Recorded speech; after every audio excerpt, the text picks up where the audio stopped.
Coñeces a historia de Man de Camelle? Hoxe, en Secretos Galicia, baixaremos ata a fermosa vila mariñeira de Camelle para coñecer ao famoso escultor alemán Manfred Medinger.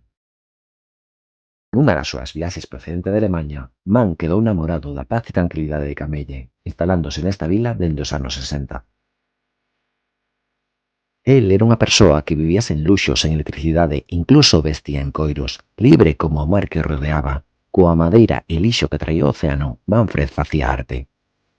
Manfred viviu durante 40 anos en Camelle, pero no ano 2002 chegou o Prestige e o chapapote inundou a nosa costa, levando consigo a súa obra, o lugar onde viviu toda a súa vida.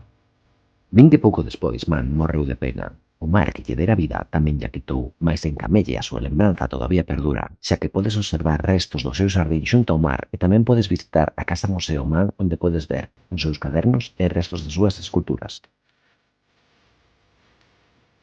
Man non só viviu en Camelle, tamén forma parte dela. Cada pedra, cada escultura, cada onda leva algo del.